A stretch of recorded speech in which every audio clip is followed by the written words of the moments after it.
It's been a little over a year since aviation lost famed pilot and mechanic Kevin Lacy.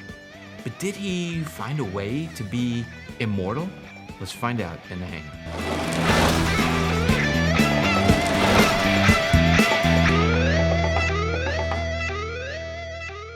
Hi, I'm Dan Milliken, and this is In the Hangar. Kevin Lacy was known for a lot of things, like airplane Repo. He was one of the stars of that. And that's where a lot of people became introduced to Kevin. But Kevin had a bigger and longer lasting impact into the lives of young people through his Tango 31 Aero Club. Savannah Hunter, Savannah, you're not only are you a regular guest, but you've helped me co-host some episodes. So you were Kevin's right-hand person. I wouldn't go that far, but I loved him to death. So Kevin had founded the club, and I was just a teenage member when I first met him. Had no idea who he was, and kind of just fell in love with this little world that he created inside his own hangar. So let's talk about that world inside his own hangar. What was that? What was he trying to do, and what was the point? So I guess the purpose of the Aero Club, when Kevin had created it, was to give youth who wouldn't otherwise be able to afford it the access that they needed to get a head start in the aviation industry. So he brought in a bunch of kids, ages 15 to 19, invited them all into his own personal hangar, which we operate out of, and then give them a wrench, teach them how to work on airplanes, maintain them, and then in exchange for that hard work and sweat equity, he would then teach us how to fly those airplanes that we maintained and that we built. Let's talk about, so he set up a system where they would, he would hand them a wrench. Let's start. Yeah, so Kevin basically set up a system where he would give kids, ages 15 to 19, a wrench and basically put the ball in their court. So he taught us how to work on airplanes and then also maintain them. And then in exchange for that hard work that we put in maintaining our own airplanes, we got to fly them for the price of gas, which you can't find anywhere else. No, that's pretty. I mean, well, sure, avgas is pretty expensive. It's just a fraction of the cost of operating an airplane. Yeah. So basically, since the club has started and since Kevin had invited all the kids into his hangar, we have now become a 501c3 nonprofit organization. We have plenty of sponsors that support us and help keep our mission alive. And then we've actually produced somewhere in the ballpark of 13 solos, and then about 10, 11, 12 private pilots. So we have a lot of kids coming in the hangar who have never changed a bike tire, and now they're working on airplanes, learning useful life skills, even outside the aviation industry, and then becoming pilots and going on to work in the industry. That's amazing. What does Tango 31 do differently than other flying clubs? Okay, well, for the first example, we don't have monthly membership fees. So for the club kids, because Kevin wanted to make aviation accessible as possible, and a lot of our kids wouldn't even be able to afford your, normal stereotypical flying club because of the monthly fees and the different things like that. So the club, our kids pay a one-time fee. It's less than $200 one time. We never ask for money for membership again. And then all they have to keep up with is their fuel bill. So they will fly and we'll run up a bill, and then we'll send them a bill every couple months, and they just pay that off. And we're very understanding of, like, if something happens, we're like, okay, give it a week or so, whereas other, flight schools or flying clubs would probably be more harsh on, like, immediate payments. And we really just try to keep the cost as low as possible. Our kids get reimbursed for their written exams. We don't charge for flight instructors, so I'm now a flight instructor at the club. I donate all of my time. And then they don't have to rent the airplanes. So it's really just a one-time membership fee and then the price of gas. So that one-time membership fee, certainly with all the sponsors and everything else, you don't have to have that. Is there another principle involved here with charging the membership fee? It's really just number one, it's more of a, commitment in a sense. But it's them putting, that's where I was kind of leading, a skin in the game. Yeah, so it's just a little bit of skin in the game, and it's like, okay, you're going to pay a little bit of money up front, but you're willing to work hard, and that is going to come back and kind of you're paying yourself almost by putting in the work, and that's going to work out for you in the long run. So What's the club like now compared to back when Kevin was alive and it was new? That's a really great question. It's something that I've noticed actually because I had gone off to college before Kevin passed. So it was kind of a very harsh, distinct difference between the before Kevin and the after Kevin because I had spent all of my, days after school in high school with him, and in the hangar I go off to college, he passes away. So now that I'm back from college, it's a very distinct difference. The club still operates. We're still, continuing to run. We've got kids doing flight training. Airplanes are continuing to be maintained. We still have a really good group that shows up every week. It's just from personal experience, seeing the before and seeing the after, you're missing that Kevin Lacy feel to the environment. We have a lot of adult volunteers that donate their time and keep the club running and make it super fun, and all the high school kids really enjoy it.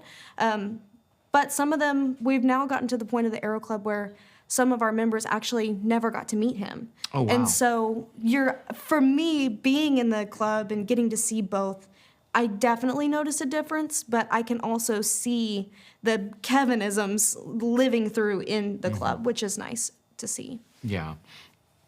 What would Kevin be most excited about if you walked into the hangar today? That is still running. And then the other thing I think is that the one thing that the club has done really well, and the one thing that I think I'm most proud of to be a member of something that's so beautiful, is that through grief and loss and success and growth, the club has always continued to meet up at the same hangar. I mean, you know this, we have kids all over the nation doing miscellaneous jobs at different educational institutions and different things like that, but the 1 year anniversary of Kevin's passing, the hangar was full of people, laughing, sharing stories, getting to hang out. So we always make it a point through the ups and the downs. It really is like a family. And so we all come together. We all get to reminisce almost on what, our high school lives were, my 16 to 18. I was so fortunate. So getting to just have that family and, guys that I can call brothers, and my airport family is my second family. So it's something I'm really proud of, to see an organization inspired by one person continue to just be there for each other. So I think he'd love that. You worked closely with Kevin there for the last couple of years, and what's a side of Kevin that maybe people that only knew him from the TV and Airplane Repo, what's a side that you saw that they might not know about? So I think Kevin on the TV show, even though it was Hollywood and even though he was on a TV show, he very much, Kevin was 110% authentically himself all the time. So a lot of that energy and that charisma and that attitude that he had on the show was very similar to his personal, personality at home. But I think his soft spot, and he's probably shaking his head at me right now, but his soft spot for, kids and getting to just see kids get to experience something that he's gotten to experience and being able to pass that down. He liked to act tough, and he would, pick at us a lot, but deep down we all know that he really genuinely loved us like his own kids. And I think that that's a side of him that not everybody got to see, is that he really genuinely, he always said the joke that, these were all of his kids and they're all from different mothers. Right. Very Kevin type of joke. But it really was true. I mean, he loved all of us like we were his own kids and looked after us, protected us, and vouched for us like we were his own children. So.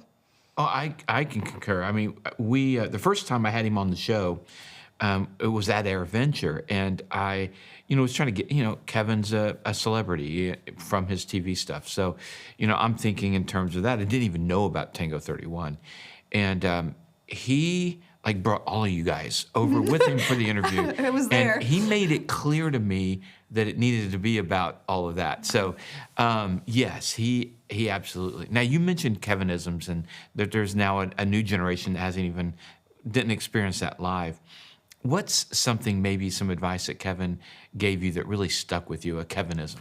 Oh, gosh. There's so many, honestly, to think on off the spot. But I think the one biggest thing that I kind of took from Kevin was fly the airplane first and everything else is second. If I'm gonna, pick something that's aviation related, but life related, you break it, you buy it in essence. So we always fixed everything. And, even if we broke it. And so there's actually a little piston ring in his trophy case, and there's a sticky note by it that says Thunder's broken piston ring, because I had snapped one and we had to order a brand new batch of them in. And I was kind of, I was a teenager, I was kind of skittish, and I'm like, somebody else do it. I broke the last one, kind of backing off from it. And he was like, no, little girl, you're going to get over here and you're going to learn how to do it. He's like, because nobody, you have to take it into your own hands and kind of take the yoke into your own hands and take care of yourself and, kind of put in the work for yourself. Nobody else is going to do it for you. And so he really taught me to, self-advocate. A lot of life lessons that I've learned from Kevin, I wouldn't have really got anywhere else. And it's because he gave us the responsibility and then made sure that we stepped up to the plate. So that's been really cool. That is awesome. What barriers do young people face today if they want to become pilots? The cost. I'm sitting here today with, a good deal of student loan debt. One of our airplanes for instrument and commercial wasn't done when I had graduated college. And so I had kind of sat down with Kevin and said, well, I think I'm going to go off to flight school. And he was like, well, little girl, you can fly here for price of gas, and you're going to be paying $280 an hour there. But, 18-year-old me was like, oh, okay, Kevin, I'm going to do what I want. If I could go back, I would have stayed at the hangar and I would have, got all of my training that way and just played the long game. I think that the cost of getting into it is really hard for a lot of kids. The accessibility is also really hard. That's another thing that Kevin would talk about a lot is, airports today aren't like airports when he was, growing up. You could just ride your bike onto the airport and go sweep somebody's floor and get an airplane ride. There are fences up around most even GA airports now, and it's really hard for kids to even kind of get the aviation bug because they're never exposed to it unless it's in cinema, pretty much. So it's, hard for them to get in, and then the cost, and then just also finding people. The general aviation industry is really small, and there's a lot of great people in it, but just finding people that, will take them on and mentor them and not just, not know any better and push them to a flight school, and then they come out in a year with all their ratings and a bunch of debt and no time. I think that's also a really big problem, is that the kids that can afford to have the loans get all the school. I mean, they're in and out in a year, and they don't even have any time to get hired. So we have a ton of unhirable pilots, in essence. Yeah. So I think that would be my main thing. Why was Kevin so passionate about getting young people into aviation? I think it was just a lot to do with Kevin genuinely, from every atom of his being, loved aviation. And so I always like to say that, I lived vicariously through his childlike love for the industry.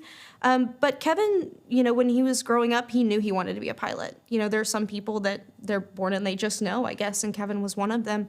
But he had so many doors slammed in his face trying to get where he wanted to go. With pilots coming home from the war and they weren't hiring anybody. And he tried to go, I remember him telling us he tried to go into every branch of the military just to be a pilot. And everybody was like, don't need you. So he kind of had to pave his own way, and that kind of sparked the earning your ratings through your toolbox, because that's what he had to do. And so I think that not only was he trying to give kids an opportunity that he didn't have growing up, but also to give them the experience that he was fortunate enough to have because those doors were slammed in his face. He developed this, work your way into the cockpit through your toolbox. And he has so much experience and knowledge. And so the ability for him to kind of give kids an opportunity he didn't have, but also give them really, really young all of the knowledge that he had to build over his entire career. And aside from that, he just loved airplanes and wanted everybody else to experience it. So you alluded to some of his experiences, and that he shared that with you. He actually wrote a book, and I read the book, and it's pretty really amazing. Good. Yeah, that goes through exactly how he had to scrap and claw his way into flying. Yeah, and that book honestly sits on my nightstand, and it's one of those things like now he's gone. Like I said, Kevin was 110% authentically himself, and he wrote that book like he would talk. Yeah. And so sometimes, like, You you'll hear his read voice. it, you'll hear his voice, and I can just, because a lot of these stories we've heard before, but it's all the kids sitting around the round table listening to him, story tell. And so you're getting to almost relive that, even though he's not here. So. Let's talk success stories. You've gone through some generations now of Tango 31. Tell me some success stories. Yeah, I mean, we are now at the point where the club has been around long enough where Kevin's idea of the club feeding itself is now coming into fruition. What do you mean by that? So when Kevin created the club, he created a club that was run by the members for the members. There's not a hierarchy of people who get to make decisions. It's the club kids, and the club kids will go through, get their ratings, and then come back and instruct. They always have a place to build hours and instruct to then teach the next generation. So I had somebody donate their time to me, and now I have come back from college and I flight instruct and donate my time to the next group of kids. There's 2 or 3 of us now that have gotten our CFI and coming back to make the next generation of club pilots. So I think that in itself is our greatest success story. But individually, a lot of our original members are employed in the industry. We've Really? got a first shift lead aircraft mechanic, AMP and IA at Bombardier. Oh, wow. So the Hammer is over at Bombardier at Love. We have Blue, who is a first shift lead mechanic at Cirrus McKinney. I also am a line tech at Cirrus McKinney in my 9 to 5 and then flight instruct after work. We've got a couple of AMP apprentices at local flight schools. One of them's at Cirrus and one of them as a AMP for airplanes and attitude.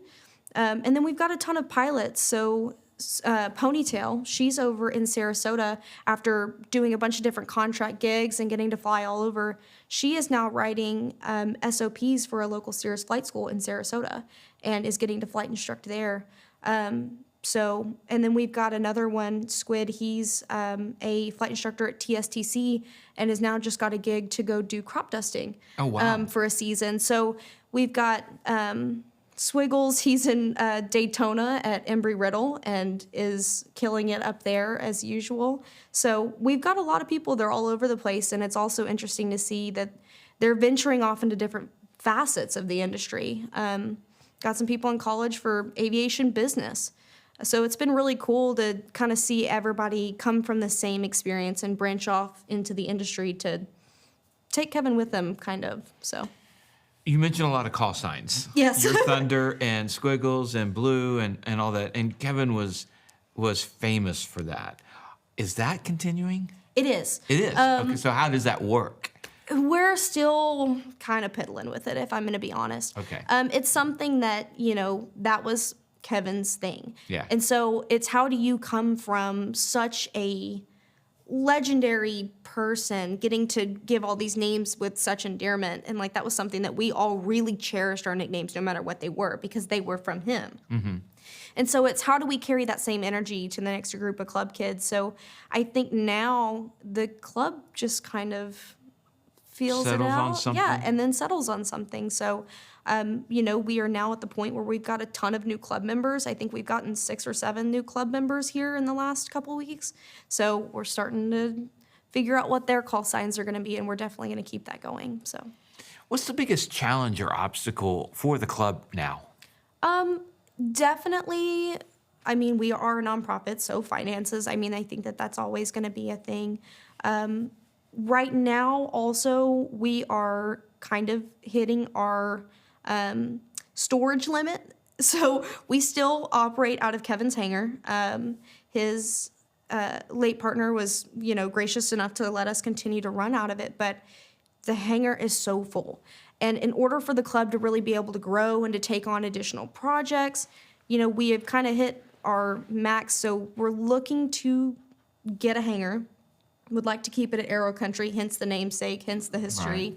Right. And that's really hard. Real estate at Aero Country is really hard to get into, and just the funds to build a hangar that's going to house us for the long term is really difficult. We've been fortunate to have some people that have come up with different fundraising ideas and different things to raise money, but I think the end-all be-all goal is to get the club to a position where we aren't relying on generosity for our day-to-day finances, if that makes sense. Yeah, I mean, a lot of the big nonprofits will establish a big fund that actually works and makes money, and then they live off of the money that's being made, not the principal. Right. So yeah, that makes sense. You talked about long-term. What does long-term success look like at the club? We hope that the club continues to go on forever and ever and ever, and to make more kids like me, go into the industry with actual applicable skills and knowledge. But we would eventually like to get the club to a position where we have a fund that feeds the club and we can kind of live off the interest of it, so that we aren't reliant every year on having to go out and get more fundraising money, that we would just be able, again, for the club to feed itself. Because if we can do everything that we can possible to get this automated so that the club feeds itself, the longer it's going to be able to continue. Yeah. So I think in the future, just having something we can live off the interest, a hangar so that we can expand. And then we have our instrument and commercial trainer that's going to be done, and have some kids get scholarships and have the first generation of club members that goes from private all the way up to CFII for the price of gas. So What would you say to that 15, 16-year-old out there watching who thinks flying is out of reach? it's not. You will not believe how friendly and tight-knit the general aviation community is. If you have a local airport, go to your local airport.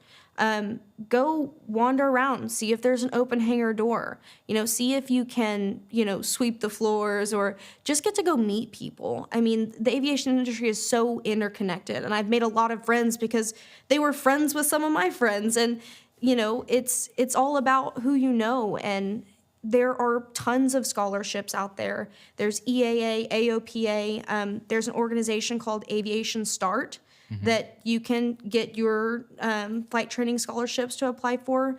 It is possible. And if there are organizations like us or things that you can find in your general area to help make this more affordable, if you're willing to work hard, then you can be a pilot and can get into aviation. So, Well, you guys are in North Texas. Are there any other clubs like this that kind of operate in similar fashion around the country?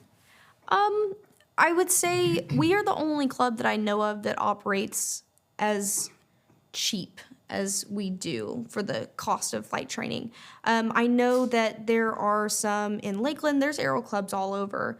There's one in Lakeland, Florida, where Sun and Fun is. But it's just kind of about getting out there and doing a little bit of research in your area. But from what I know, that there are people who have reached out to me looking to make a club with the same, and they're asking us how we do what we do so they can bring it somewhere else. And I also think that that's beautiful. So that might be coming in the next, year or so. I think that would be amazing. And that would certainly help Kevin's legacy live on. So, Savannah, thank you so much. Thank you so much for having me. You bet. And thank you guys for watching. And, there's a couple of different ways, as Savannah talked about, that you can help. Whether it's donating to Tango 31, and we'll have a link on the screen, and we'll have a link in the description below.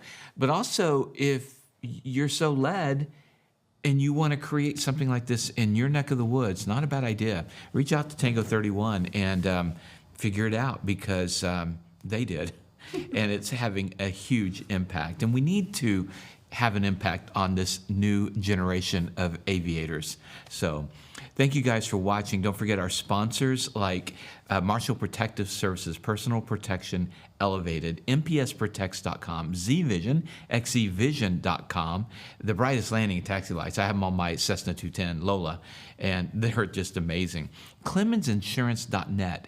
The guys there, just recently, I redid, they went and shopped my airplane insurance on Lola, and they saved me 38% because they went to bat for me.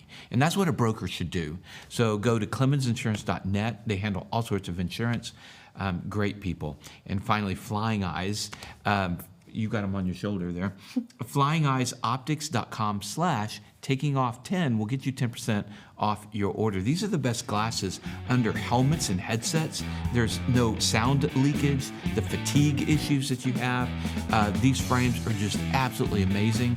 So FlyingEyesOptics.com/takingoff10 gets you 10% off. Thank you guys for watching. We'll see you next time in the hangar.